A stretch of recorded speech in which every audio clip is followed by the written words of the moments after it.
Greetings, ladies and gentlemen of the internet. This is Rock and Roll Spock coming at you. First off, a quick apology for the lack of a TV roundup video this past Wednesday. Uh, Various issues came up, and instead of instead there will be not be one this week, obviously, but this coming weeks we'll have both this past week's episodes as well as the current week's. That being said, let's moving on to today's video, which will focus on horror in comic books. Um, Horror in itself is, of course, has been in literature for ever, really, in various forms. In comic books, things really started to pick up momentum in the late 1940s. Um, in the Golden Age, the biggest publisher of, or the most well-known, I should say, publisher of horror comics was EC Comics. When founder Max Gaines' son William took over the company in 1947, he started to change how the company operated, or rather, what kind of books the company published, including a horror line in 1949. Two of the most well-known titles being Tales from the Crypt and Vault of Horror. And yes, Tales from the Crypt was hosted by the Crypt Keeper, much like the TV show from that HBO ran in the 1980s and 90s. Um, Other companies also ran horror comics. There was Fear, um, Tales from the Dark Side, so on and so forth. Various titles that have also made their way that were they were all anthology comics, and they were also known to be particularly gruesome. Uh, after First, he ignored and left the Associated Comic Magazine publishers after 1950 when he got into a disagreement with the head of the organization. This organization was created in the 40s um, to police the industry, and it was considered to be largely ineffectual. And eventually, in 1954, was the founder who, in fact, or the founder who, in fact, Gaines got into the argument with, admitted that its ineffectual nature.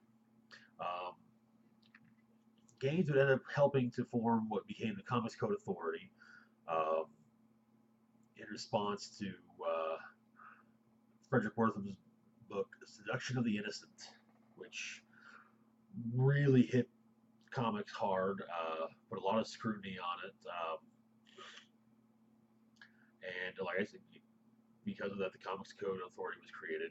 However, Gaines promptly decided not to become a part of it when he discovered that it was going to be stricter than he would have initially intended. And in fact, because of this, well, before one of the reasons he opted out was the fact that comic books could not have words such as horror or terror in their titles, and certain supernatural creatures were also completely off limits, such as vampires, demons, werewolves, so on and so forth. Um, in September of 1954, all EC horror books were canceled due to a lack of distribution and sales, as no one would take them without the Comics Code Authority stamp. Moving on to the 60s and 70s. The 60s, there was really nothing with horror because of the Comics Code. It was said, hey, no horror. And people said, okay, that's fine. Um, However, in the 70s, Comics Code guidelines changed, were slightly laxed, I guess, or revised. That would be a better way to put it, revised, and this allowed some supernatural creatures to start appearing in comics with the when still gain a code stamp. Vampires, werewolves, demons.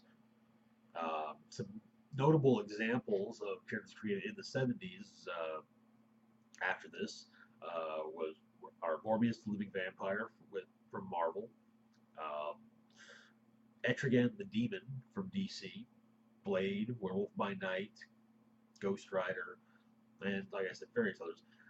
And each one, well, Ghost Rider actually did have his own series, but after after a few years, it just it came to an end, and the story was completed.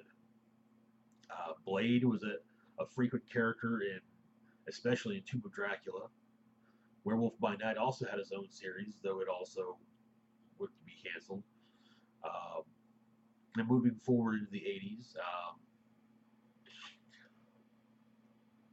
there was first off, DC was publishing Saga of the Swamp Thing, uh,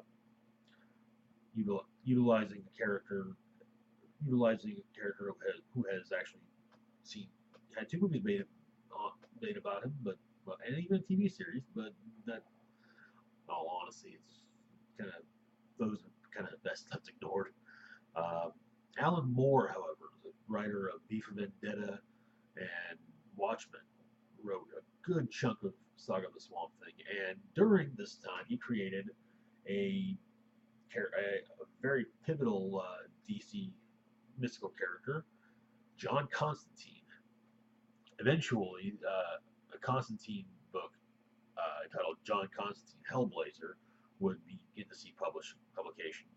And in 1993, Saga of the Swamp Thing and Hellblazer were folded into DC's mature readers line, just launched mature readers line Vertigo, which also touted amongst its more titles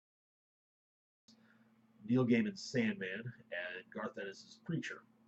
And those were just horror. Those were some of the horror titles. There were also various related stories, titles for Sandman. Lucifer Morningstar, series based on Lucifer Morningstar being amongst them. Also, a mini series called Death: The High Cost of Living, which actually predated Sandman, an amusing twist. And across the way over at Marvel, in the late 80s and 90s, in the late 80s, early 90s, a new Ghost Rider was introduced. This one being a young man named Daniel Ketch, and he actually became quite popular with audiences. And in fact, there was a point where, for 2 years in a row, Marvel released one-shots featuring him, Wolverine, and Punisher as pretty much three of their biggest money-making characters. Due to the popularity of Ghost Rider, and the fact that Johnny Blaze's character was brought back in, though no longer Ghost Rider, but anyway, Marvel began looking at their other horror characters, such as Morbius, Werewolf by Night, Blade, altogether as the Midnight Suns. Midnight Suns were, to a degree, they were a team, but it was more. They were a team that wasn't a team, basically. They were a team of individuals. Eventually, Doctor Strange would also become a member.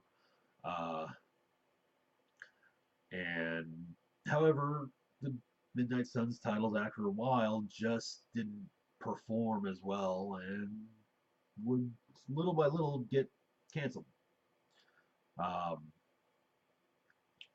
Ghost Rider and Doctor Strange were probably the two longest lasting of the two. Though Doctor Strange's title existed before Ghost Rider's, and before the thought of the Midnight Suns was even before the thought of bringing back Ghost Rider was a thought, or it happened.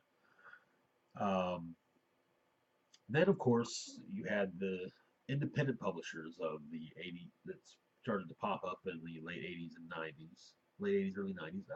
Dark Horse, and of course there were independent publishers before then, but many of the ones that deal in horror comics were more recently founded. Dark Horse Comics first published Hellboy and related titles such as the BPRD. also picked up various movie tie-in titles, including Aliens, Predator, um, as well as later on Buffy and Angel, continuing where the respective series left off. Certain Image comics also had horror themes, and as neither Image or Dark Horse bowed to the Comics Code Authority, everybody they could actually go take things a bit further, but with Image, they usually stuck to the concept of superheroes. Probably the most well-known, probably the best example of a horror comic from Image would be Spawn. And yes, Spawn is, in all honesty, a superhero comic, but the there are many horror themes throughout it. For example, just the concept of what Spawn is. He is a general from. He's supposed to be a general in Hell's Army. He is the reincarnated. He is the soul of a dead soldier given new life for Hell. Demons show up throughout, as well as angels.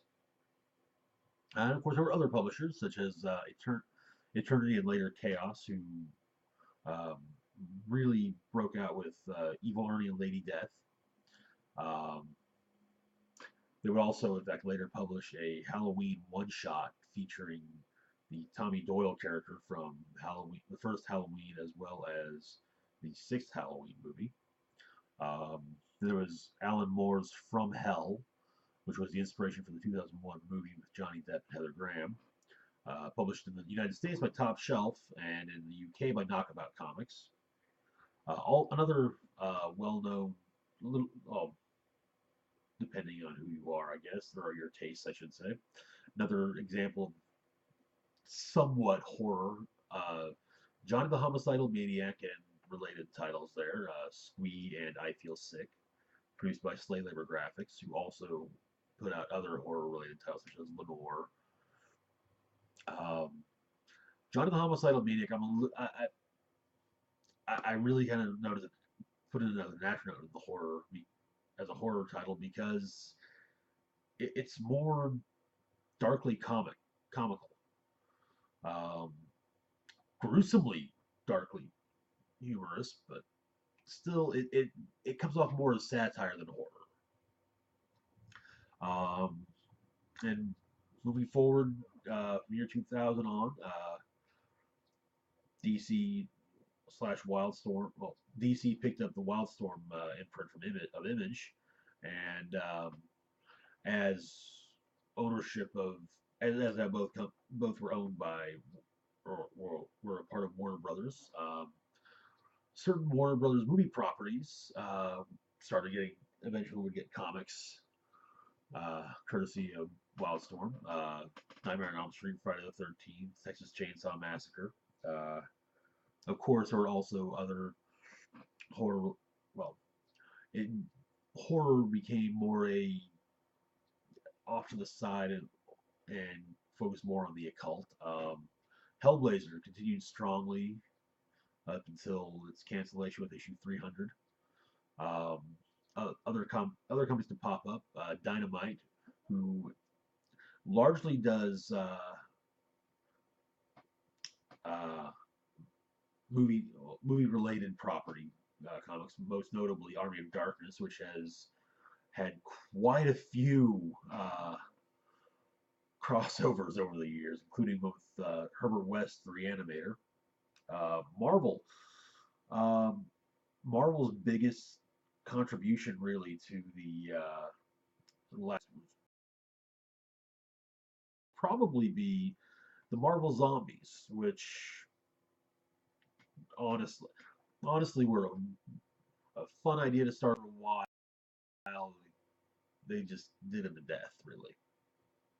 And in fact, they're probably the last really good Marvel Zombie story was actually a crossover with Army of Darkness, featuring uh, Ash ending up on that Earth and somewhat telling the origin of the zombie virus.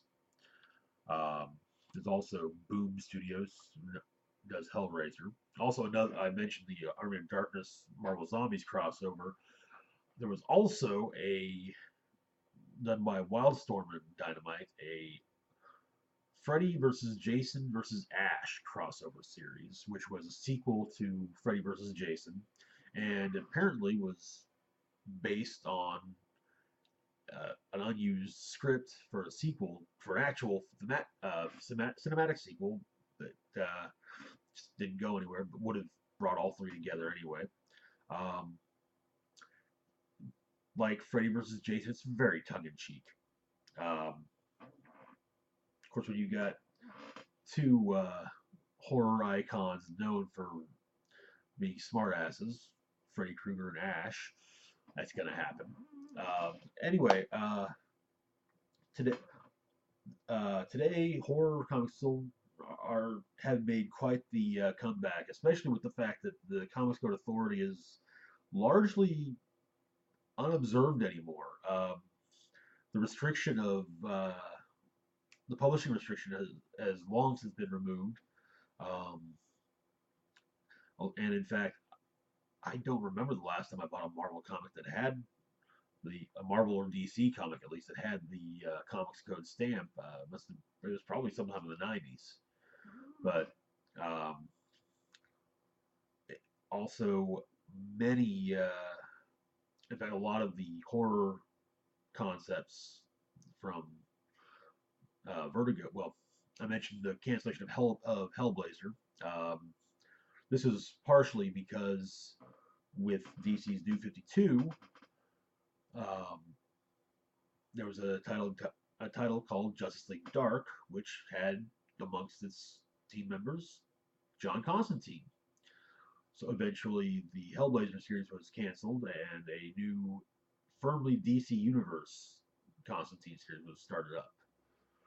Um, but as long as people enjoy being scared, I'm sure that horror comics will survive, especially as well as they have done lately. Uh, anyway, that's really all I got for today. Once again, next Wednesday we will be doing weekly TV roundup, double sized. Um, Anywho, that's it for now. Feel free to like, subscribe, and share. You can follow me on Twitter, like the channel's page on Facebook. Links to both are down below. And as always, live long and rock hard.